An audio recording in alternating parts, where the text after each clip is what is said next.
Сагы Ириса. Колесо времени. Удышин амырмынды мане бурят ФМ радио шагнышет. Буде мнодыр сагы Ирисых же дамжулга ягаргыш вейнепде юнды выходерайна мане яруның эмгы удырты мане элчин ервы Ларин Аранович Илишкин халимга хайры биханулхы буде арвы дахингинды карахымде эно халимг артухы тухин хорохын тегет мнодыр буде уряпде яруның удырты юнды выходеры эно мане элшимне ярунды алын дахин бэхэн буде мане ордор хорды жылхыпде юнды выходеры мане элшимне бурят кылымугарылыхы тегет манешья радио шагнашытне халимг кылымугарылыхы гет ордор хорулдыхыпде Амырсен Ларин Аранович. Амырменде манахс. Ларин Аранович, единственный район, который вы посетили, наверное, в республике, очень так хорошо, это Яровнинский район, поэтому не случайно вас пригласили по просьбе слушателей из Яровнинского района. Давайте вот напомним людям, каким образом вы туда попали в первый раз, что вы делали. Ну, вообще-то я первый раз туда попал, я даже не знал, что это Яровнинский район. В 2012 году я попал как раз в Вегетуйский Дацан, как раз посмотреть Занданжу.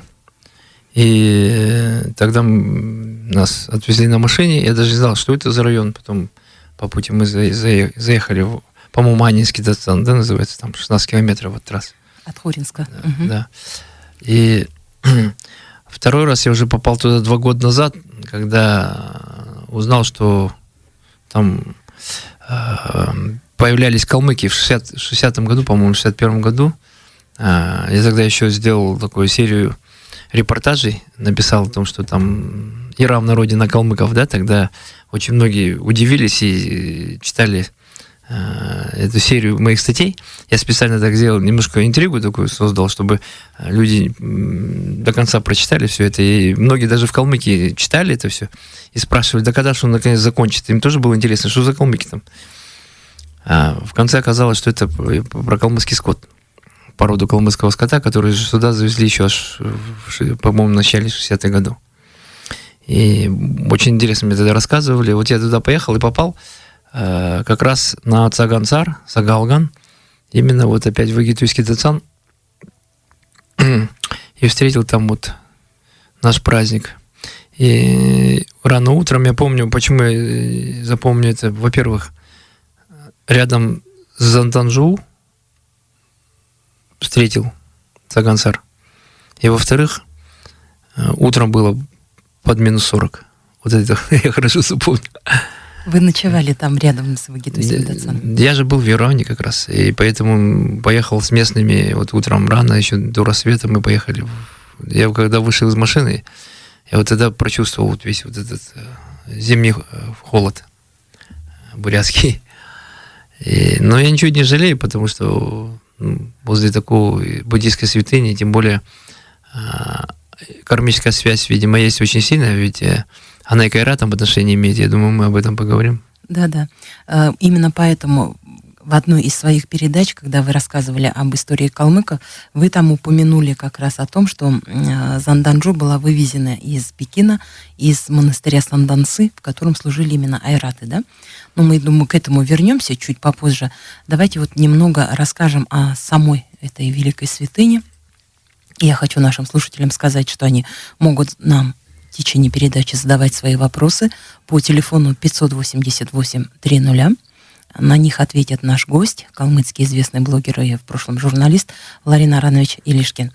Итак, Ларин Аранович, вот по мнению многих буддологов и лам, вот в буддийской традиции у Махаяна указывается несколько вот скульптурных живописных портретов, сделанных еще при жизни Будды. Но вот считается, что только Занданжу дошло до наших дней. Вот насколько это верно, такая версия? Их, насколько я знаю, 4, но у Сандаловой 1. А 3 было изготовлено из 8 драгоценных металлов. Значит, самая большая была, когда в Индии начались гонения на буддизм, статую решили вывезти в Тибет, вот морем везли, по Индийскому океану. И в шторм она затонула, и по-буддийски она считается, что ее забрал вот Нагораджа. То есть владыка нагов, духов воды, да, самых мощных. И он очень так ей возрадовался, теперь, естественно, ее не найти. Вторая статуя, средняя, как и самая маленькая, вот из этих металлических, они были в Тибете. Почему? Потому что, во-первых, одна хранилась в Непале, потом эта принцесса непальская вышла замуж за царя Тибета и увезла эту статую с собой в Лхасу. А маленькая статуя хранилась в Пекине у императора династии Тан, что ли. И тоже его дочка вышла замуж за того же царя Тибета. И тоже увезла эту статую в Пекин. Да, сейчас вот это Джово ее называют, знаменитая. Вот это она сейчас в Джоканге в монастыре хранится в Тибете. И, кстати, ее, как и вот Занданжу, и вот это Джово, как и все другие статуи, о которых я говорил, они считаются неземного происхождения вообще. Не на земле их делали. И доказательством тому тот факт служит, когда во время культурной революции китайские солдаты много святынь вывозили из Тибета, они вывезли вот это Иджово. Да? Это, его еще называют Малый Зу. Ну, Зу-Жу. И они... Но они же неверующие были, поэтому чисто материальные люди. Вот они решили все, что там есть, драгоценности внутри, забрать. Они эту статую разделили надвое. И Панчен Лама X, когда узнав об этом, все-таки сумел каким-то образом вернуть эту статую в Джоканг. Ламы этого монастыря пытались ее сварить снова, соединить. Но металл вообще не нагревался. И они поняли, что она точно неземного происхождения, потому что не может быть, чтобы сварка и ничего нет. Вот она хранится, да. Поэтому их... Вот большая, средняя статуя, которая большая статуя, которая, я говорю, утонула, да? А вторая средняя тоже, я не знаю, говорят, в Тибете тоже. И вот это Джово, почему она тоже к ней ездит на поклонение, и айраты к ней ходили на поклонение в средние века. И вот Занданжу, вот две точно. Та средняя, говорят, тоже в Тибете. Ну, вот написано, что это было сделано при жизни Будды, на 38-м году жизни ему было, и как будто это скульптура натуральную величину, ну, там же около 2 метров. Неужели 38 Будда... лет это Джово. Это Джово, да, это Джово как раз вот 38 лет. А про Занданжу я расскажу эту историю. Эти, по сведениям, еще сохранившиеся в сутрах буддийских, значит, Будда как-то во время летних затворничеств исчез. Исчез, его ученики ничего не могут найти. И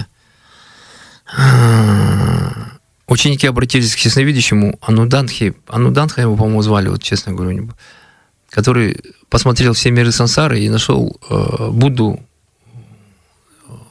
в стране 33 божеств, да? Очень Гурун Тенгри. И куда он отправился, он узнал, что там мама его переродилась, и он отправился туда, чтобы дать ей свое учение. Почему? Потому что все-таки маме был очень сильно обязан то, что она его родила. Вот он через нее пришел в этот мир людей. Вот. А не сказал он никому ученикам ничего по одной простой причине, что ученики уже стали терять внимание, бдительность. К тому же в Сангхе, вот монашеской общине, начались раздоры, в которых Будда не хотел участвовать, и он еще хотел показать им, что вы можете остаться без учителя. И был такой его мирской ученик, Раджа, в стране такая Удияна была на севере Индии, Раджа города Касамби, он его мирской ученик был. И когда Будда исчез, он очень стал сильно по нему скучать. Видите, какие даже раджи были ученики у Будды. И он очень стал сильно скучать по учителю и даже заболел. И до того привязанность была. И ученики Будды предложили его помощникам, вот это Раджи, чтобы изготовить эту статую, чтобы он на нее смотрел и как бы выздоравливал. Для этого они нашли очень сильного мастера. И опять же, я забыл имя одного из архатов, то есть учеников Будды, который обладал мистическими возможностями. Он этого мастера каким-то образом сумел завести вот в страну 33 божеств, да, где находился Будда. И он там изготовил эту статую. Поэтому она считается неземного происхождения. То есть, да, и очень обладает Бурятия. И когда они вернулись, дали этому Раджи статую, он возрадовался, и вот эта статуя находилась в Удияне, вот в этом государстве. Когда через 3 месяца Будда вернулся на землю, он увидел все эти статуи и сказал, что все эти статуи, им будут люди поклоняться, как мне. И он сказал, что дал такой завет, что эти статуи — это фактически я. То есть этим статуям можно поклоняться как мне живому. Да? То есть вот кто ездит в Египетский Дацан, он поклоняется фактически живому Будде. И это слова Будды, это в сутрах написано. И вот такая история. А потом эта статуя, как точно она попала в Китай, неизвестно. То есть есть как один из лам, очень серьезных лам, который тоже, вот вы знаете, что очень много среди лам с 14 века было вот айратов из рода Гехор, которые уже исчезла, но они очень много добились, там большими учителями стали. И вот один из них, вот перед культурной революцией в Китае, вот он как раз, когда была культурная революция, он снял с себя монашеские одежды и занимался вот описью и прочими делами. Но вроде как бы по-буддийски он поступил нехорошо, но по-настоящему по-буддийски он поступил очень здорово. Почему? Потому что он сумел спасти очень много буддийских культурных ценностей перед культурной революцией, участвуя в комиссии, да. И вот он говорит, что по одной из версий один из... Вот Джанджай Хутухтука, про которую я говорил, там был один из первых таких тоже айратов, который тоже в XIV веке, вот он перевел Данджур, такой большой мастер был буддийский. И вот он, и говорят, что он идет от одного из учеников Будды. Его линия идет, перерожденцев. И вот один из его перерожденцев, до него, который был, Пагба Римпаче, по-моему, который был тоже в его линии перерождений. Вот по одной из версий, что Пагба Римпаче был, он же был учителем Хубилая. И по одной из версий, что именно Пагба Римпаче привез эту статую в Пекин во время, когда Хубилай был там у власти. Вот одна из версий такая, что он туда попал так. Затем мы до конца сейчас будем рассказывать историю? Нет, я хотела бы вас немного прервать и вот назад вернуться. Почему вот ее изображение сделано, как будто Будда стоит в воде, вот эти вот круги по одежде, да? И почему он смотрит как будто немного вверх? Вот что означает вот эта его ладонь обращенная? Я не знаю. Это когда мастер делал там в стране 33 божеств, у них какие-то свои были, я не знаю, честное слово, но все буддисты верят в то, что она реально неземного происхождения. Вот и все. Угу. Я просто слышала версию, что художники не могли смотреть, а настолько вот сияние их ослепляло, что они, глядя в воду, это сделали, поэтому вот эти круги по воде, да, и вот чуть-чуть ноги вот укороченные, потому что он стоит в воде. Вот. У меня вот такой вопрос возник, когда я читала историю Занданджу, что по одной из версий еще в IV веке кашмирский монах Кумараяна, желая спасти эту цветунью от местных войн, перенес ее в Центральную Азию, где буддизм тогда процветал. И вот он остановился в одном из оазисов Великого Шелкопути в городе Кучи. Вот помните, вы рассказывали, что вы, когда ездили в Киргизию, вот Казахстан, вы видели, там до сих пор есть остатки вот буддийских каких-то сооружений, да? В Таджикистане, вот, допустим, большая Будда есть. В Киргизстане я был на раскопках города, это X века. Угу. Это уже более поздний период. Больше всего сохранилось в Узбекистане этих раскопок, потому что там было больше всего буддийских культовых сооружений. Самое древнее культовое сооружение раскопки найдено в Афганистане, кстати, буддийское. Вот говоря об Афганистане, наш бурятский ученый Николай Целимпилов рассказал, что вот те Будды, которые знаменитые, которые разрушили в Бамиане большие, это вот тоже те же самые как бы-то изображения, копии вот этого Занданжу. Ну, вполне возможно. Угу. Почему? Потому что наверняка на тот момент все это знали, что их всего 4. Тем более одна потеряна была, утонула, да, и, естественно, они все, как бы, эти 3 святыни, которые были, вот представляете, через несколько веков после Будды, да, через, может быть, 1000 лет, все знают, что эти статуи есть, они изготовлены во времена Будды самого, при жизни его. И, естественно, что наверняка многие пытались сделать копии, что-то такое, потому что это реальная святыня. Угу. И не все знают, наши бурятские радиослушатели, о том, что, например, есть копия этой статуи и в Японии. Ее еще в 970 году сделали по заказу японского пилигрима и увезли в Японию. Да? И вот она установлена в храме Сейкадзи, где находится по сей день, считается тоже реликвией японского буддизма. Ну, давайте вот вернемся к тому, что вы говорили, что айраты служили вот в этом дворце Санданцы, да, где хранился. Уже само слово Санданцы означает сандаловый дворец, я так понимаю. Монастырь. Монастырь, да. Почему именно айратские монахи там были? Ну вот, потому что вот Джанджа Худухло, о котором я говорил, из рода Гехор, он был очень высочайшего уровня лама, поэтому, естественно, что это все видели, в том числе император. Император Китая в то время захотел сделать Пекин таким же центром паломничества, как и Тибет. Поэтому он решил построить этот монастырь Санданцы и под эту статую как раз. И этим настоятелем стал как раз Джанджа Худухту, вот этот айрат. Потому что он очень серьезный. Я же говорю, он перевел Ганджур и Данджур. Ганджур — это 80 тысяч учений Будды, а Данджур — это 252 тысячи комментариев к ним. Это все он перевел. То есть он разве мог простой человек такой сделать? Естественно, император это все видел. Кстати, маньчжурские императоры были буддистами, несмотря на то, что основное население Маньчжур было язычниками.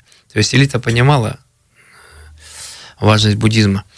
И поэтому император Китая на тот момент вот он и решил построить вот этот вот Санданцы, монастырь сандаловый.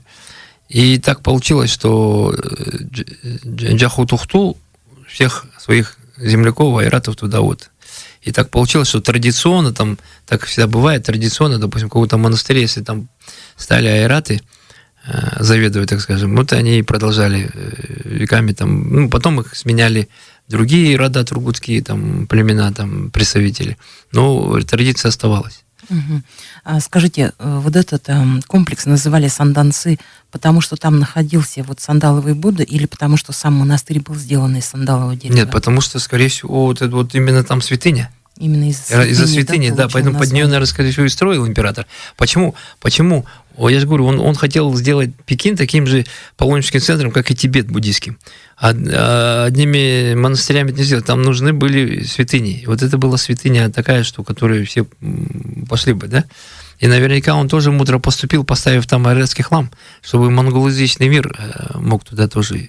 Это же тоже и политика была, да? На привлечение в свою сторону монгольские народы. Вот так и получилось. И, кстати, я потом расскажу, у синьцзянских наших айратов они очень много рассказывали про эти санданцы, про Занданжу. И такие есть, у них интересный очень рассказ. Вот у вас ниточку, да, проводят под Буддой, да, а в Санданцы айраты проводили это четками. Не у всех получалось, но у кого получалось, тут и эти четки становились святынями такими, что... И причем это, как синьцзяне рассказывали нашим ребятам, синьцзянцы, они говорят, только это делали айраты. Вот китайцам почему-то не давали, другим не давали, маньчжурам не давали, только айраты. Это как бы традиция айратская была. И вот эти такие четки потом, в период культурной революции, через много-много веков, да, когда были гонения на веру, когда все запрещалось буддийское, такие четки, которые шли еще оттуда, сандансы, которые проводились вот под Буддой, вот, да, они же в родах веками жили, они использовались на тот момент нашими айратами как ирл. Они вот, как вот медицинские такие шарики, да, они их дробили, вот эти бусинки, и кушали. То есть они имели свойства лечебные. То есть это вот под Буддой проведенные. Да. Вот из российских исследователей первым об этой статуе написал ученый Позднеев, который вот отмечал, что именно в этом Санданцы, в этом монастыре, у подножия этой статуи Занданжу и состоялась историческая встреча императора Канси и Дзанабазара, знаменитого нашего монгольского скульптора, его еще монгольским да Винчи называют. Давайте вот напомним, кто такой Занабазар, да, и как вы думаете, почему они встречались именно вот в этом Санданцы у подножия статуи Занданжу? Я эту тему не изучал, поэтому не могу сказать, но я еще раз говорю, это была политика, естественно, любой китайский император использовал эту реликвию в своих целях, наверное, потому что все-таки весь монгольский мир буддийски поклонялся ей, и, естественно, он преследуя какие-то свои политические цели, он, естественно, встречал своих гостей из монгольского мира под такой статуей. Но я подробностей не знаю. Понятно. Я напоминаю, телефон нашего прямого эфира 588-300. Сейчас мы прервемся на песню «Мактал» Занданжу. Во время нее, пожалуйста, вы можете продумать свои вопросы, потому что далее мы перейдем с нашим гостем к началу 20 века, к боксерскому восстанию и к пути Занданжу уже сюда, в наши земли.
хорбы эсесте курже хамгые мдыкшин газыртабы гулагы шакаяга эрким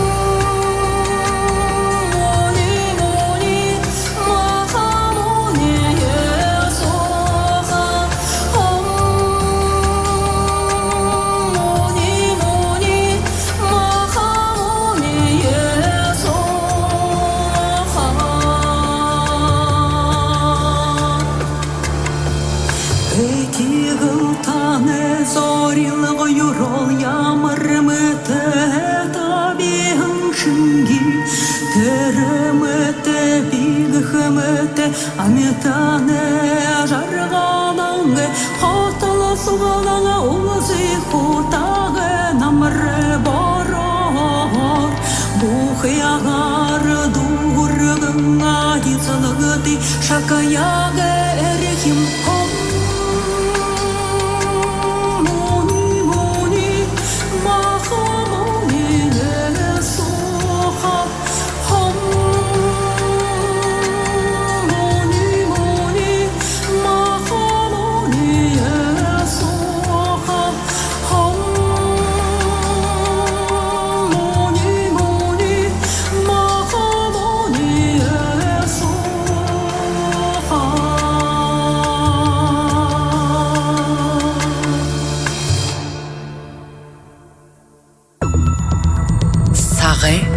Риса. Колесо времени. Прозвучал прекрасный Магдал Занданджу. Я напоминаю нашим радиослушателям, что свои вопросы вы можете задавать в прямом эфире по номеру 588-300. Сегодня об истории Занданджу. Вот уже первый звонок поступил. Алло? Алло? Алло? Да, Сэмбана. Сэмбана удре мында. Ины ихаяхын тамрулғы хыжбайындытне байырлар. Бенгетін мехайна гармайва дима судылтай беневем. Мане бытне захын байхары. Нығын демі туқы ебікшеймігін зандын жол бұрқын. Мане турушенкеге амчен дасын дейдігінем хасығыт там хабадығын. Зуб емғу, бұру емғу. Бір туқыр хайша кешіп түрене мүлде. Дима судылтай бенев. Турун тамшин датсында асырат тенді қатығын байғын ғыжығы? Ага. Дима кызы ныйым бер олығын байынып зуб емғу ғыжы ғырқағын ба. Зе. Мұны ғыру жыве. Зе. Байырла танда. Ага, шағынжа байықты, байырла. Я вам переведу сейчас вопрос. Это ассоциация бурятских женщин, очень известная женщина, Гельсина Гармаева звонила. Она говорит, что когда была маленькая, она слышала историю о том, что прежде чем доставить в Агитуйский Датсан, эту статую хранили еще в Тамчинском Датсане, это на берегу Гусиного озера, бывшая резиденция Хамбалам до революции. Вполне возможно. Ну, пока наш гость не может об этом сказать, мы, я думаю, нашего гостя попросим вернуться вместе с нами в начало 20 века, потому что в 1900 году в Китае вспыхнуло боксерское восстание. Его так называют, потому что буквально с голыми кулаками китайцы боролись против иностранцев, которые тогда просто заражали Китай опиумом, да, захватили Китай. И в результате, да, прямой эфир, звонок. Алло? Алло, Сэмбана. Сэмбано. Ага, извините, пожалуйста, меня, я очень опоздала на ваши передачи, просто после не послушала. Зандан жобошымны бейдорны бутегдим болму, трей хилжу куйгешті дасина. Ага, дахин, да? Ага. Зе шахнакты. Прошу извинения, Ларин Наранович. Я опоздала на передачу. Зе. Ларин Наранович, вас просят повторить, наша слушательница говорит, я застала конец, еще раз рассказать историю сотворения именно этой статуи Занданджу. Будда, это в древних сутрах есть такая информация, что Будда в один из летних затворничеств пропал. И ученики не могли его найти. Но он, как оказалось, он попал в страну 33 божеств, где переродилась его мама, и он пошел в эту страну. И через ясновидящего нашли его. Значит, один из раджей страны Удияна, города Касамби, Страна такая была на севере Индии, Удьяна, известная такая. Он был мирским учеником Будды, и когда Будда исчез, он очень сильно за ним заскучал. И тогда решили изготовить статую вот эту Будды. И один из учеников Будды, обладавший мистическими возможностями, взял одного из лучших мастеров, и вот они попали в эту страну 33 божеств, и он эту статую там изготовил. Потом они эту статую доставили вот этому Раджи, чтобы он радовался ей. И когда через 3 месяца Будда вернулся, он среди этих, там их было 4 статуи, но одна вот эта только сандаловая была. И тогда Будда сказал, что эти все 4 статуи будут радовать людей, как они могут ей поклоняться, как мне. То есть Будда сказал, что эти статуи, это фактически он живой, так что люди могут поклоняться Занданджу, это фактически можете поклоняться, все буддисты могут поклоняться как живому Будде. Спасибо. Подробный ответ еще раз повторили для наших радиослушателей. Напоминаю, телефон в прямом эфире 588-300. Пожалуйста, задавайте свои вопросы. Мы возвращаемся к началу 20 века, боксерское восстание. И вот на его подавление сразу несколько крупных держав мира отправили свои войска, так скажем, для усмирения восставших. И в том числе Россия отправила представителей Забайкальского казачьего войска, и в том числе бурятских казаков. Ну, известны 3 основные версии того, как перевозили статую на территории России. Как ни странно, бурятский ученый Базар Барадин, один из основателей нашей республики, он говорил, что ее туда перевезли сами китайские монахи, спасая ее от французских погромов при подавлении в Пекине, да, восстания. Алло? Прямой эфир, звонок. Алло? Алло, Байырма. Алло. Меня зовут Туяна. Туяна зовут, извините. Передача Жуэна Хэмба. Тима. Занданджу Тухай. Тима, мана Хальмагальшин. Ага, Хальмагальшин. Панчың лама Тухай халты туғыла даба. Уна панчың ламына ханы гашым. Туға вылтне күлжі хугу. Би асухым него? Ага, Зая. Ага, шагныкты. Вас просят немного рассказать о Панчен Ламе и где он сейчас находится. Я не знаю, мало кто знает, где Панчен Лама сейчас находится. Ну, давайте немного расскажем вообще, кто такой Панчен Лама. Панчен Лама, это вот он примерно равного уровня с Далламой. И вот Панчен Лама нынешний, он же еще маленьким был, его похитили китайские власти, да, и непонятно, где он, что он. Нет, давайте более подробно вообще, откуда появился институт Панчен Лам, кто они? Панчен Лам, я не знаю, откуда появился институт, я знаю, что, допустим, они равноценные были с Далламой, и вот в одном из наших калмыцких родов хранится святыня, статуя Панчен Ламы, подаренная Далай-ламой VI этому роду. Представляете, да, как у древней? То есть Далай-лама VI дарит статую Панчен Ламы. То есть они друг друга как бы всегда уважали. И вот в этот раз Панчен Лама был как бы вот неизвестно, где он сейчас. Я лично не знаю, где он сейчас. А по поводу того Панчен Ламы, который один из 4 статуй Будды спас, Джаво, который называется, и Джоканг вернул монастырь. Вот это то был Панчен Лама 10. Угу. Алло, вы получили ответ на свой вопрос? Ага. Хуммуднугой монодер. Хыншмыткой.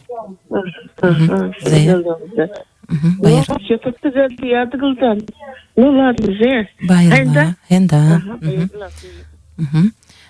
Видите, вот когда вы говорите о подарке Далай-ламы VI, в одной из передач об истории Калмыкии вы упоминали, что некоторые семьи вот хранят эти подарки. Вот среди них, да, вот эта статуя Панчен Ламы. Да, вот она и у нас в Харбулуке, там 25 километров от Элисты хранится. Угу. Но... Еще один звонок примем, извините. Алло? Алло. Да, здравствуйте. Алло, ага. Еще вопрос задам, пока не забыла. Ага. На 13 начинающего 13 чакр, да. Чакра, Шеви Шхвен, Ветрум передачи, да. Тирнамын Халхал Джаптим. Вы поняли вопрос, вам не надо переводить. Да, ну вот есть же у вас адрес, дайте, пришлем. Ага. Танытты быде илге хыпте таныт ягытта орынго адрес бешерет, быде хонхот хыпте эфиры болхотер. Домашний адрес, ага. Нет. Ой, электронный адрес. Электронный адрес. Молодого кого-нибудь попросите, пусть... Ага. И тегет ВКонтакте харары тынды ссылка в хатырномды. Бурят ФМ ВКонтакте орот, тынды ссылка в хэшинге тырном олхотты. И тегет муны зандын руй хорны в тирне баха тире юндеритне бэх уйгу. Нет собидаха хожам дахин чыгана. И на передаче него? Ага. Ну, бэха. Запись YouTube. Бурят ФМ YouTube дары бэха. И на запись бэха. Хорошо. Мунотны бухойтара арван передачам нетінде бэна. Муной на зандын жутухай будет тапихапте. Бурят ФМ радио юндер бэх. Ну, хорошо. Байерла. Байерты. Видите, мы никак не можем с вами перейти к боксерскому восстанию. Все-таки наши люди очень интересуются, видите. По второй версии, монахи увезли ее сначала на Утайшань, вот эти 5 священных гор, и оттуда уже буряты ее выкупили и перевезли в Яравну. И вот по третьей версии бурятские казаки, они вынесли ее из горящего вот монастыря Санданцы и спасли от гибели, да? Вот какая ваша версия? Вот как вы считаете, какая версия более близка к вашей? Четвертая. Давайте вы изложите четвертую версию. Я слышал так, когда боксерское восстание началось в 1898 году и продолжалось 3 года, до 1901 года. И альянс из 8 стран послали свою армию туда, в Пекин, 8 стран, в том числе и Россия. И вот казаки, в числе которых были у бурят, естественно, вот, ничего случайного не бывает. Это по-буддийски так. Эта статуя должна была прийти скорее всего, на буддийскую территорию туда. Поэтому там и буряты оказались. И не случайно ламами этого монастыря были айраты. Да, родственные. Ничего случайно не бывает. Поэтому эти айраты, ламы, понятно, что когда начались погромы в Пекине, понятное дело, что статуя легко могла быть уничтожена. Они отдали это русским войскам. То есть, увидев там бурят, они, естественно, своим единоверцам ее отдали. Но так как русской армией командовали не буряты, естественно, все вот эти трофеи, они были как бы под одним командованием, да? И вот буряты молодцы в этом плане. Они, когда уходя оттуда, они очень долго с русскими вели переговоры с начальством. И уже ближе к монгольской границе они договорились по цене. Цена, говорят, была очень большая. Но буряты пошли на это. И договорились, и русские отдали вот эту статую. Причем, я как слышал, на границе с Монголией уже и буряты в такой гроб ее положили, как будто это человек умерший от чумы, да, и черный флаг еще, как будто он от чумы умер. И вот так провезли. И когда они уже были на своей территории, Богдогеген узнал про это. И послал своих людей в Бурятию, чтобы вот потребовать статую в Монголию. На что тут бурятский хамбо на то время Чозин Дурджой Иралтуев, да, Иралтуев Хамбалама, ответил посланникам: да, я отдам статую. Конечно, как я могу противиться самому Богдогену? Ну, действительно, Богдоген — это лидер всего монгольского мира духовный, да? Естественно. Но, как мне говорят сякюсны, статуя станет собираться в Монголию, когда самый последний бурят ей поклонится. То есть он не мог врать. Скорее всего, сякюсны ему во сне или где-то действительно об этом сказали. Почему? Потому что не может человек врать, духовный лидер, врать духовному лидеру всех монголов. Да? Это страшно. И, видимо, статуя должна быть здесь долгое время. Но так как у бурят, естественно, тем более в то время, далеко не все были буддисты, да, и как и сейчас. Естественно, что это было невозможно в тот момент, да, когда последний бурят поклонится этой статуе. Ну, монголы это поняли прекрасно и ушли. Я не думаю, что Богдоген тоже понимал, если то, что Хамбалама Бурятии врать не будет, естественно, он не стал противиться. Почему? Потому что, если он сказал сякюсны, значит, так, наверное, и было. То есть она какое-то время должна быть здесь, да? 100, 200, 500 лет, она должна быть здесь. Я еще раз говорю, по-буддийски, если статуя, такая святыня, не хочет куда-то ехать, она не поедет. Никогда. Кто бы что ни говорил, кто-то, если думает, что это вот просто вот вырезанное из дерева что-то, тут глубоко ошибается. Тогда пусть он объяснит, как под ней может нитка проходить. Вот пусть объяснит тогда. Если кто-то думает, что это вот не святыня какая-то, и что-то. Для кого-то это мистическое, для буддиста это нормально. Поэтому вот такой был ответ, и поэтому я думаю, что все тут взаимосвязано, да? И айраты были тогда, и буряты оказались в нужное время, в нужном месте. То есть это все было запрограммировано, наверное, еще 2600 лет назад, во времена Будды, да, когда должна прийти. Тем более, что Будда еще при жизни сказал, что его учение пойдет на север. Да? И вместе с ним пойдут и вот на святыни наши. И, кстати, наверное, не зря мы об этом сейчас говорим, потому что мы сами сейчас вот ждем свою святыню, и мы точно знаем, что она должна прибыть тогда, когда условия создадутся, да, какие-то определенные. Давайте для наших слушателей, которые, возможно, не слышали ту передачу, расскажем о вашей святыне, вот, о которой вы договорились, которую вы ждете, чтобы привезти в Калмыкию. Это единственная наша сохранившаяся общенациональная святыня. Это серебряная статуя Ламы Цангкапы, сделанная айратскими мастерами Джунгарии и привезенная лично Зая Пандитой на берега Волги, вот нашим волжским айратам-калмыкам. И она у нас считалась святыней, практически ханским символом ханской власти. И в 1771 году, когда большая часть калмыков уходила с Волги, эта статуя ушла. И там тоже есть интересные такие моменты.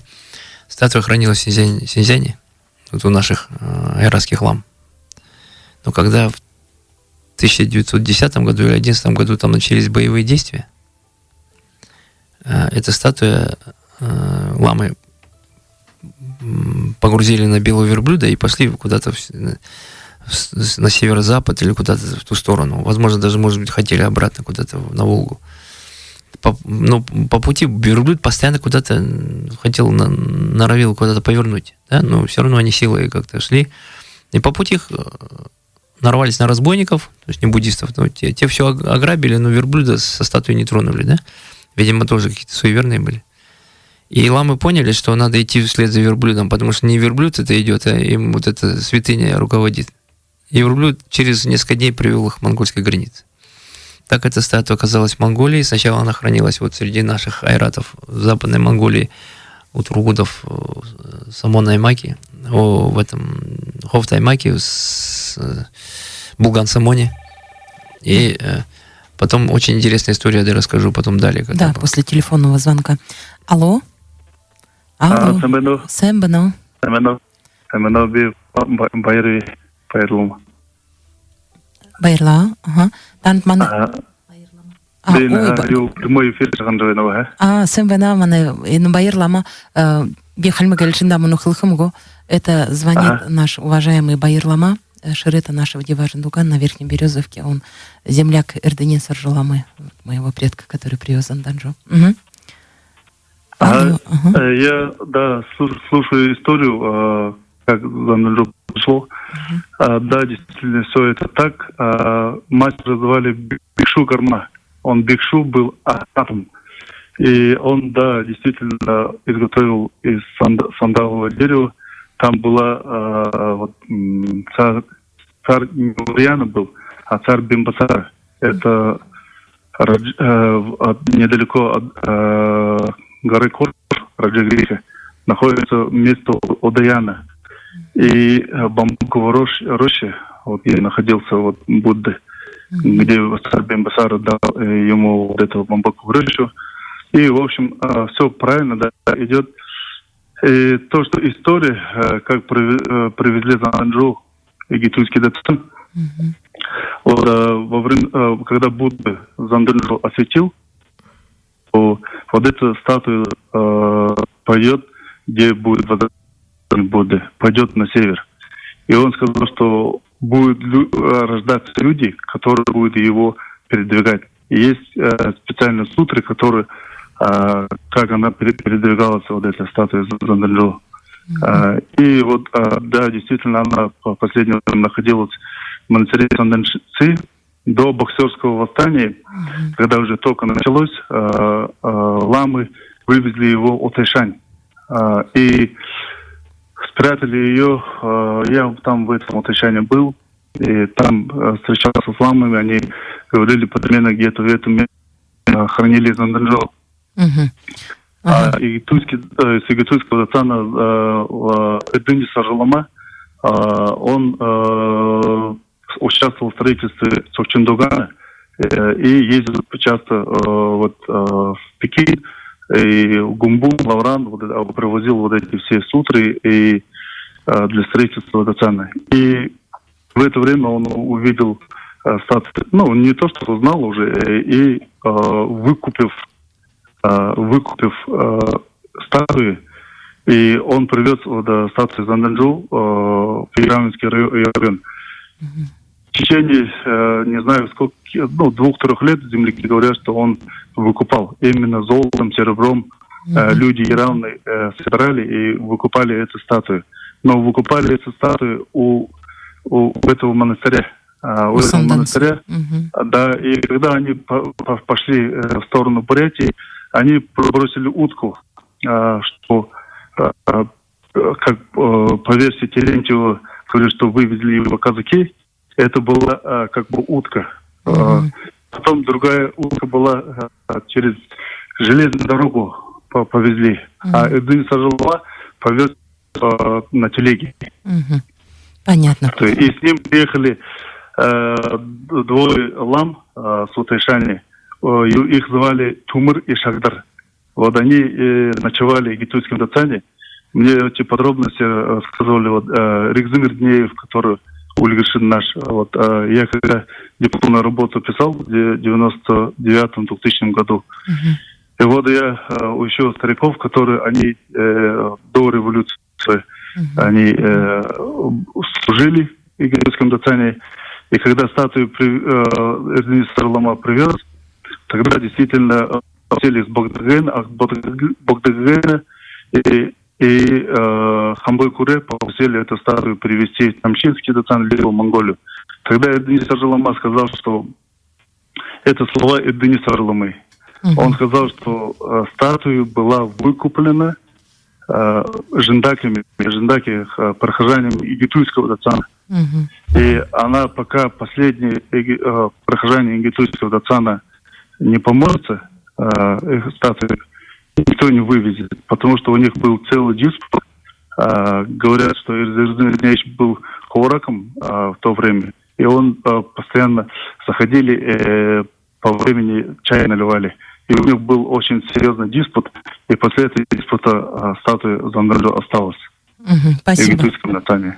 Спасибо. Да, а то, что Терентьев говорит, что привезли казаки, это утка была, потому что он очень сильно рисковал, повез статую, и он таким образом пустил, говорит, утки пустили очень много. И, говорит, действительно, люди искали Занданджу, хотели собрать и так далее. Его перевезли в границу, говорят, что это хилинг на машинка же. Как торговцы эти, которые контрабандой занимались, вот эти люди вывезли статуи. Но статуя была выкуплена. Говорят, что тогда были уже за сколько выкуплено на старом монгольском написано было, но этих бумаг сейчас не сохранилось. Но эту статую сопровождали вот эти 2 ламы и еще 4 тангота. Из этих 4 танготов 3 тангота живут в нашей деревне. Как бы остались в нашей деревне. Их потомки есть в нашей деревне. Под танготами вы тибетцев имеете в виду? Да, тибетцы, да, танготы. А вот эти 2 ламы, которые сопровождали, это были айраты? Нет, это были убур-монголы. Ламы убур-монголы, Умыр Шагдар. Вот они перед тем, как перевести статую, приехали в Игитульский Дацан и в книге посмотрели куда должна уйти статуя Занданжу. И увидели, что вместе подходят две сопки с обеих сторон, западной и восточной стороны, и впереди речка, и сзади это скалистые как бы хилы, шоу хилы, знаете.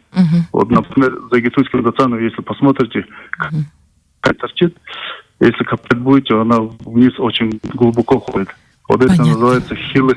Спасибо. Мне неудобно вас перебивать, но, может быть, вы с нашим гостем отдельно встретитесь и расскажете ему об этом. Ага, Байрлама, большое спасибо вам. Ну, они говорят монголы, но там во внутренней Монголии есть такая область Алашань, где наши тургуды живут, да? И вот, кстати, вот этот, о котором я говорил, бывший лама, который снял одежду, чтобы вот в комиссии участвовать в культурной революции, спасал ценности, да, который очень много написала, в том числе о Занданжу, он как раз с Алашани, то есть он вроде как с внутренней Монголии, но он наш. Алашанский тургут. Да, Алашань есть область в внутренней Монголии, да, их там тоже монголами называют, но на самом деле они айраты, допустим. Поэтому такой... Ну, точно были у монголы, но как бы, не знаю, возможно, там айраты были, но... Да, потому что Занцы, вот этот он традиционно был, как бы, айраты там служили. Почему? Потому что именно первый настоятель был вот, Джанджаху Тухту, он из айратского племени Гехор был.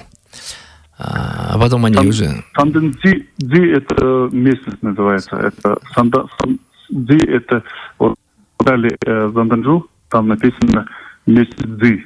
Откуда прибыл... Нет, был такой монастырь Сананзы, который создал китайский император, да, чтобы вот там именно...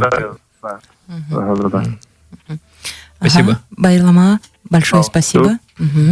Ладно, спасибо. Очень спасибо за вот такую информацию. Ну, видите, уже 4 версии, да, было, ну, я не знаю. Но это уже, я не думаю, что прям так важно, да. Самое главное, что уже, я еще раз говорю, если статуя куда-то не захочет, она никогда не придет. Если она захотела, значит, она надо было. На следующие, там, сколько там, сотен лет она здесь должна быть, допустим, да?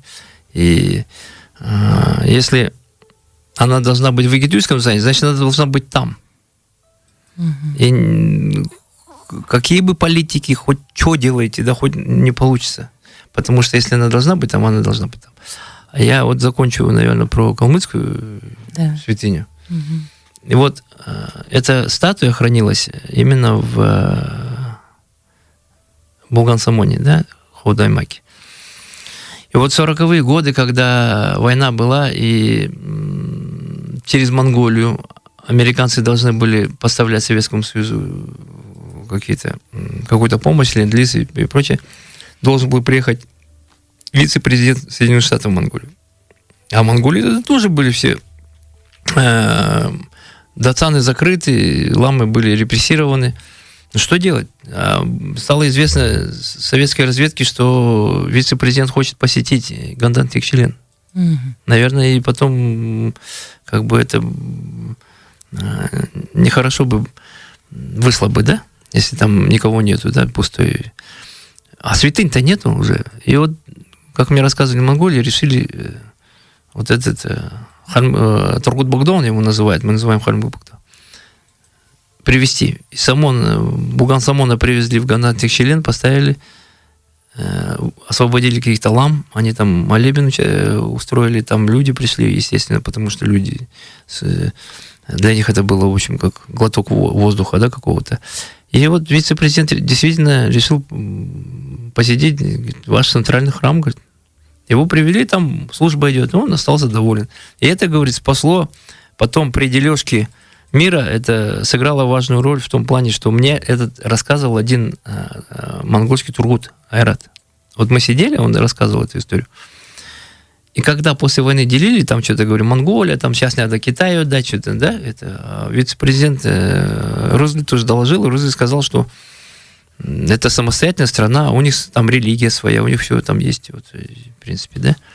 И, короче, по докладу вице-президента Соединенных Штатов вот, убедились, что это самостоятельное государство, и ни Китай, ничего. Вот таким образом, мне это рассказывали в Монголии, наша святыня калмыцкая спасла вот в какой-то мере, сыграла свою положительную роль именно вот в будущем Монголии. Сейчас очень многие пытались договориться. Я в свое время, в 2008 году, я первый раз ее увидел. Ну, тогда было, видимо, не время. Сейчас уже есть такая возможность. Сейчас идут нам навстречу. Ну, вот тут коронавирус и прочее. Почему я здесь и нахожусь? Многие думают, а что здесь делать вообще? Вот как вот один звонивший, да? За деньги там что-то. Я здесь сижу, потому что я не имею права без святыни возвращаться. Почему? Потому что она нам обещана на самом высоком уровне. Просто сейчас обстоятельства так сложились, что мы не можем. Вот видите, вот я о чем и говорю, что условия еще не сложились. Как сложится, наверняка повезем. То есть сейчас время такое возврата наших ценностей, и, следовательно, и святыни готовы по-новому нам открываться. Возможно, в Занданжу, в Гетуйском Дацане, может, сейчас вот новая эпоха наступила фактически уже, астрологическая в том числе. Может быть, она как-то по новой тоже откроется. Поэтому я думаю, что когда все будет открыто, надо обязательно съездить туда еще раз. Ну, я вот тоже хочу один зигзаг истории привести, да, что бурятским казакам, в том числе вот Эрденис Аржаламе, помогал служивший русской почтовой связи Найдан Гамбоев, такой был бурят. Он был зятем Бестужева, декабриста, который как раз проходил ссылку, вы знаете, в тех местах, где похоронена Мурсана, да, последний джунгарский князь, на том берегу Селенге, где вот старый Селенгинск был. И вот он тоже помогал вывозить.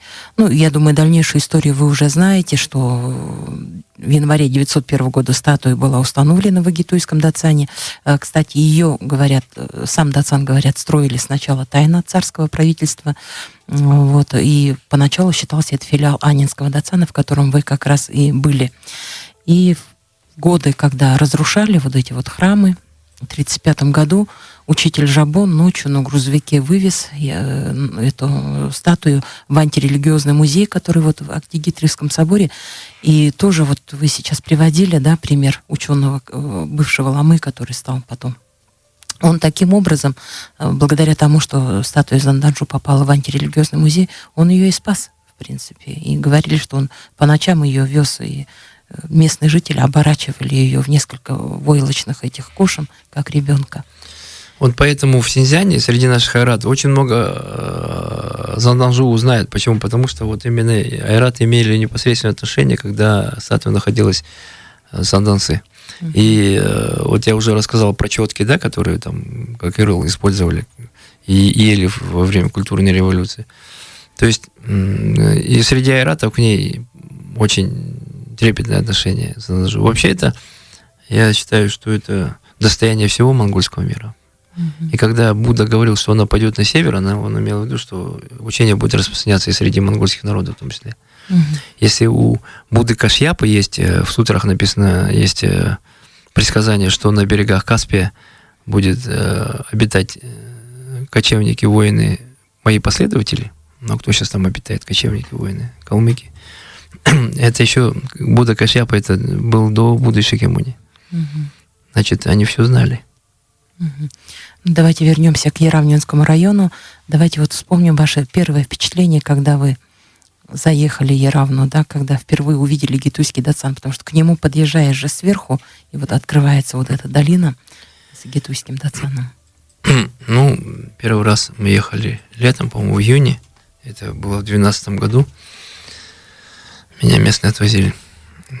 Честно, не помню, потому что на тот момент я смотрел летние красоты Бурятии, и там мы когда подъехали, я помню такой большой комплекс, там пошли, поклонились, я увидел это все. Я слышал, что я не знал подробностей, но я слышал за Занданжу.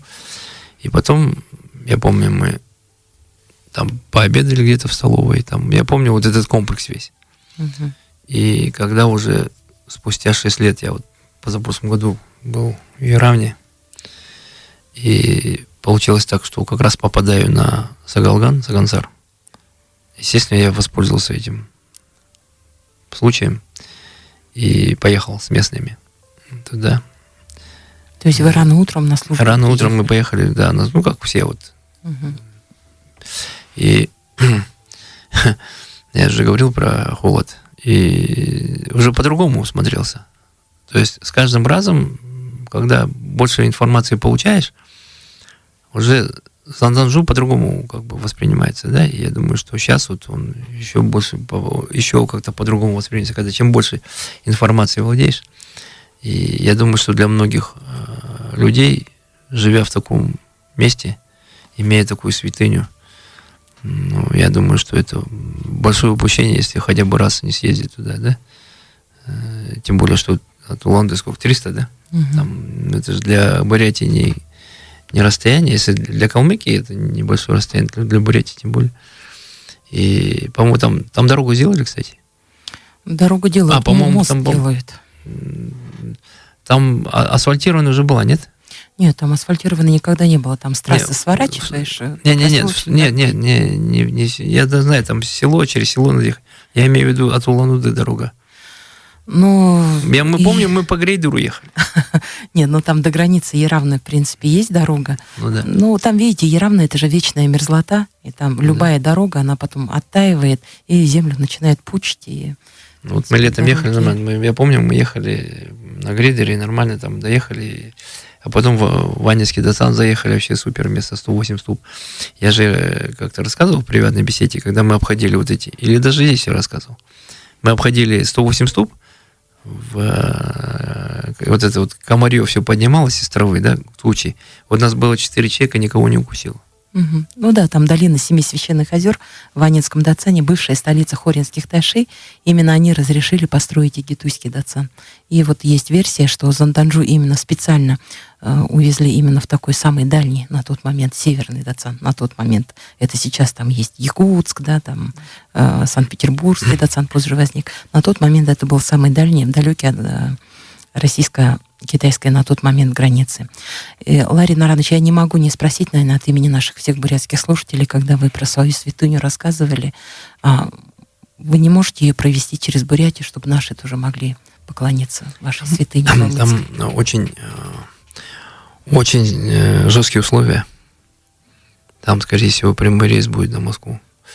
Они там хозяева даже нам не разрешают по районам Калмыкии возить, только в центральном храме должен вот месяц стоять. И через месяц вы должны вернуть Монголию. Да, мы должны вернуть Монголию. Но я думаю, тут рядом у вас. Тут вы можете, вот Кандан Чекселени, когда бываете, там в одном из семей он стоит. Ну, он считается чисто вот наш волжский, калмыцкий. Именно для нас делали в Джунгаре. И, к сожалению, общекалмыцких святынь же практически таких вот нету уровня. Есть родовых много сохранилось, в том числе, о которых я говорил. Да? Когда Даллама VI дарил там. Там он рог подарил, еще что-то подарил. Вот это. Но калмыки прошли и ссылку, и оккупация была, и все, и очень много потерь. Сейчас, кстати, находится. Вот я знаю, что в районе вот когда мы в 2012 году приезжали в район вот этого Аннинского Дацана, там сказали, что там 2000 буд, или сколько там буд было спрятано. Да. И часть уже нашли, на тот момент уже нашли. Да. У нас тоже сейчас начали находить интересные такие схроны. Ведь когда еще депортировали, во время революции прятали, потом депортация тоже прятали. И просто многие наши калмыки сейчас очень сожалеют, когда бегали пацанятами, дедов своих не слушали. Где они спрятаны в советское время. Но сейчас по времени все должно приходить. Где развивается дхарма, вот секюсные все и возвращают потихоньку. Спасибо, Ларри Наранович. Наш эфир специально в Яравнинский день, посвященный Занданжу, подходит к концу. Завершая его, я не могу тоже не задать вопрос по вашей книге «13 чакр», рассказы начинающего буддиста. Вы уже пообещали нескольким людям. Вот еще один звонок поступил. Примем звонок. Алло. Алло. Туяна, скажите, пожалуйста, на какой номер я должна отправлять эту электронную почту?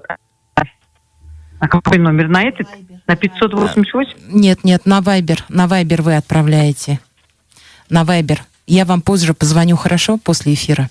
Алло. Хорошо. Ладно. Спасибо. Спасибо. Тему. Тему. Ларри Наранович. Очень много книг, и В прошлый раз вы говорили, что вам понравился вопрос, вы хотели, помимо того, что вы подарите нескольким бабушкам книгу, да, вам понравился вопрос от нашего читателя. Алло? Алло? Алло. Да? Здравствуйте. Здравствуйте. Радио выключите у себя, пожалуйста. У себя радио выключите. Ага, спасибо. Хорошо. Угу. Сейчас. Алло. Алло. Да. Вы свое радио выключите, вы видите, какое эхо идет. Все, выключили? Да. Ваш вопрос, пожалуйста. Хочу сказать спасибо Ларину, как его отчество-то? Ларин Аранович. Аранович, за такой добросовестный, такой эксклюзивный интервью про Зандунжу. Откровенно, конечно, было интересно. И хотел бы узнать, 12 чакр книгу он написал, и может он отправить? 13 чакр. 13 чакр. 13. Отправим. Вы вот на Viber вот эти... Мы ваш телефон сейчас запишем, или вы представьтесь, пожалуйста, как вас зовут, а? В городе.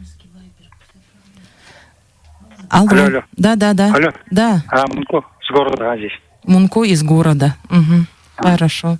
Ага. После эфира, пожалуйста. Ну, надо, чтобы вот отправляли куда-то, или как, я не знаю, может быть, после эфира там созвониться или что там. Да. Вам понравился вопрос о Багдо Гегене, и этот же человек нам задавал вопрос, по-моему, еще до этого. Вот. Все-таки выберите. Да, его там, наверное, его и вопрос. Победитель будет вопрос. Да. Александр Цыденов, он написал мне в Фейсбуке. Александр, если вы нас слышите, мы с вами свяжемся и расскажем, как вы получите эту книгу. Ларинар, давайте подведем итоги вот наших эфиров. Еще раз, вы почти половину диалектов, наверное, бурятского народа выслушали за эти эфиры, да, 10 эфиров и плюс 11 сегодня Яровнинский эфир. Вот ваше общее впечатление, что вам запомнилось больше всего? Ну, точно различий у вас больше, чем в нашем языке, потому что у нас их совсем мало. Незначительные. У вас прямо даже на слух диалекты разные. Я еще раз говорю, еще раз заявляю, хотя это вызвало у некоторых недовольство. Ну, не у некоторых, это редкое исключение, да, было, Ларин. Ну, я поэтому говорю некоторые. 2 человека, по-моему. И что это достояние бурятского языка, что столько много диалектов. Вот вы даже не поверите, какое это достояние. Это такое богатство. Это значит, слов-синонимов куча в бурятском языке. И те, кто против этого, я не знаю, ну это их проблема. Я думаю, что, я еще раз говорю, что для всего должны быть условия. Когда условия созреют, тогда и язык станет единым. Угу. Еще один звонок поступил, прямой эфир. Алло. Пожалуйста, радио выключайте у себя, пожалуйста. Алло. Да, Сэмбена. Светлана Ламажаповна Дашиева на гайных передачи шагынып, ефе гостьдо ефе гайни хургынып, Лари Нарамовичта. Конечно, ханжевена. Олын емы мутхы болуп де. Би первый передача емы шагна кубагат, но юндер, фейсбук-дер, юндер, но хархымада. Театр, но мы ефе раха хамнали выхашинга тапхы гешибда. Зе характеда группа Бурят ФМ бэнэхэм тынды ссылка бэха тигет интернет со 13 чёток гэт набирал ходерет на гархалда. Чакр. 13 чакр гэжэ, ага. 13 чакр гэт. Бурят ФМ группа, да, ага, ссылка бэха. ВКонтакте. Орин номер, Ортен, я же был, я только ссылку рабхов. Тихо, ага. Но их номер напха. Хенда, Зе, вас очень сильно благодарит Светлана Ламажаповна Дашиева. Вот, и она очень хочет вашу книгу, видимо, вот скачать, посмотреть. И мы ей говорим о том, что будет ссылка в группе Бурят ФМ ВКонтакте. Давайте продолжим еще раз обращение ваше к нашим читателям. Сегодня эфир завершается вот на такой прекрасной ноте. Ларин Аранович. Наверное, не случайно. Сегодня в день Яравнинского района, где я побывал, да, в первом районе Бурятии, где так подробно я все там посмотрел. Действительно, говорят, вы самый северный район. Я когда там был? Я был Бурятский северный район. Да, имеется в виду Бурятский северный район. Но я был там в феврале, и, в принципе, вот единственное, что где холод почувствовал, вот когда во время Сагалгана, да, вот утром. А так, в принципе, терпимо, нормально и здорово. Вообще там ветра мало было. Самое главное, там сердце мое растаяло, когда я увидел нашу калмыцкую породу горов там. Вот это вот они еще там сохранились в какой-то мере. Да, калмыцкие быки — это гордость Яравны. Алло, примем еще один звонок и будем прощаться. Алло? Алло, здравствуйте, Сэмбэно. Город Чита, говорит, Басарин Самбасаринович. Я вот этот, как, Ларри Владимирович. Номер ага. Фамилия Хнегат было. Я гадал номер Би хлемби моно ВКонтакте в группе Бурят ФМ ссылка ВХ. Тигет интернет 13 чакр наберите. Хархатенда ссылка им нот ВХ. Приор инвалид по зрению, может быть, у него есть аудиокнига, может быть, в интернете. Ага, он вам сейчас ответит сам. К сожалению, аудиокниги нету. У меня... Я не столько богат, чтобы вот такие... Это очень дорогой проект. Я понял. Аудиокниги, поэтому нет. Ага. Ну, можно бы у вас что-то, еще какие книги есть, можно бы приобрести. Я очень любознатель, люблю свою историю. Знаменитые калмыки прошлого, Командир Га, Сладкий запах полыни, Династия Джаркаевых. Есть такие книги. Книжка у меня. Вот как их приобрести, спрашивают? Ну, к сожалению, в электронном виде только вот 13 чакр, остальные так. Ага, в печатном издании пока, да? Ага, ну, пожалуйста, попросите своих детей, внуков скачать вам вот 13 чакр в группе Бурят ФМ ВКонтакте. Я еще хотел бы информацию дать. А Неногорск есть село в Хоринском районе. Есть. Я сам-то вот там был водителем,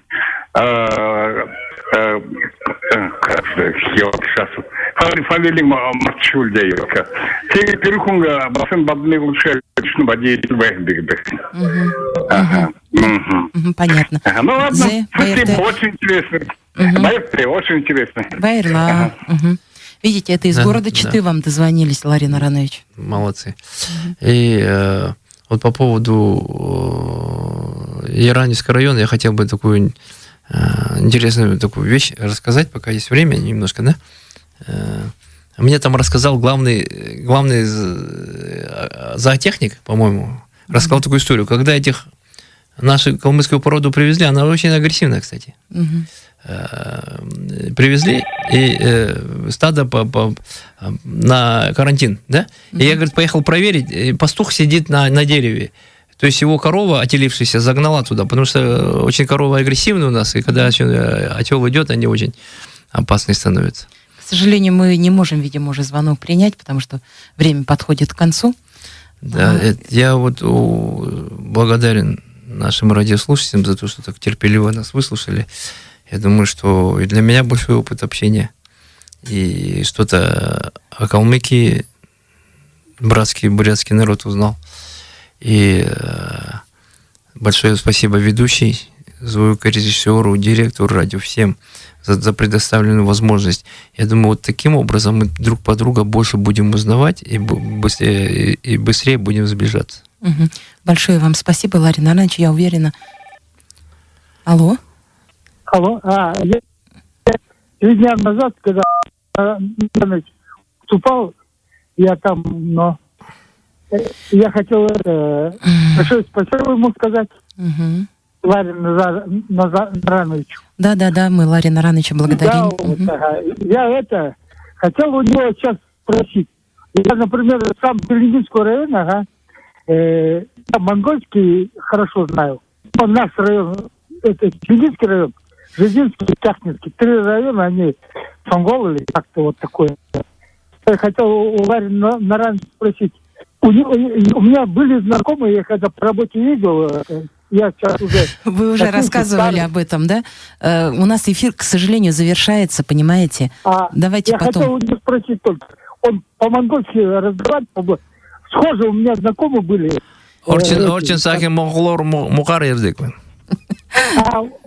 Бехаламгар келдик. Монголар... Харим салтай орчин сахи монголор.